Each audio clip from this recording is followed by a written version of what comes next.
Hello दोस्तों, आज की वीडियो में हम इफ़ और अनलेस का सही से यूज़ करना सीखेंगे। तो वीडियो में एंड तक बने रहिएगा, क्योंकि अंत में मैं बताने वाला हूं कि आप इफ़ के जगह पर अनलेस का यूज कैसे कर सकते हो, और ये बोर्ड के एग्जाम्स में ज़रूर पूछा जाता है। तो सबसे पहले हम इफ़ का यूज़ करना सीखेंगे। तो इफ़ का मतलब होता है यदि या अगर। जैसे अगर तुम खाना नहीं खाओगे तो कमज़ोर हो जाओगे। If you do not eat food you will become weak.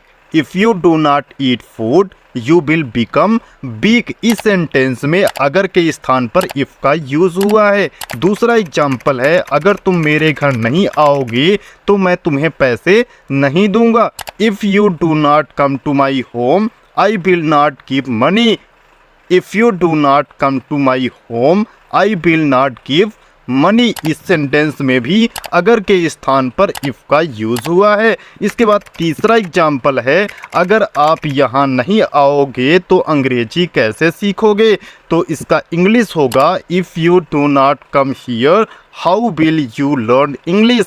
If you do not come here how will you learn English. इसके बाद चौथा एग्जाम्पल है, अगर आप जल्दी नहीं सोओगे तो जल्दी कैसे उठोगे। If you do not sleep early how will you wake up early. If you do not sleep early how will you wake up early.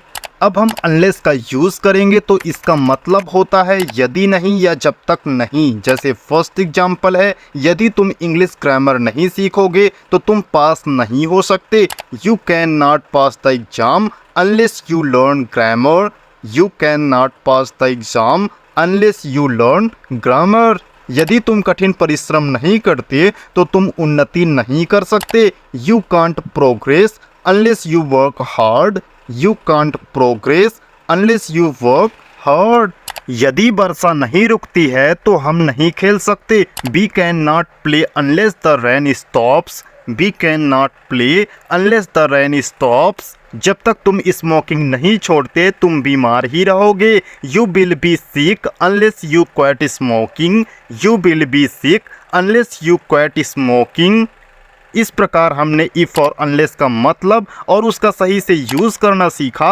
अब हम इफ़ के स्थान पर अनलेस का यूज़ करना सीखेंगे, और यह क्वेश्चन बोर्ड के एग्जाम्स में ज़रूर पूछा जाता है। So let's begin. Example first is, if you do not work hard you will fail. तो इस सेंटेंस में हमें इफ़ के स्थान पर अनलेस का यूज़ करना है। तो हमारा फाइनली सेंटेंस होगा, unless you work hard you will fail. इसके बाद दूसरा एग्जाम्पल है, if you do not take taxi you will miss the train.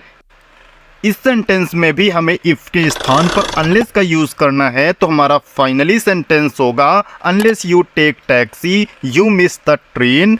Unless you take taxi you miss the train.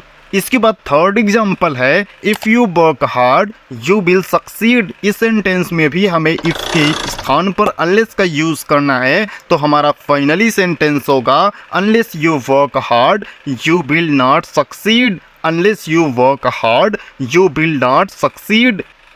तो दोस्तों, आज की वीडियो में बस इतना ही। यदि आप डू एंड डज का सही से यूज़ करना सीखना चाहते हैं तो आप इस वीडियो को प्ले करके देख सकते हैं।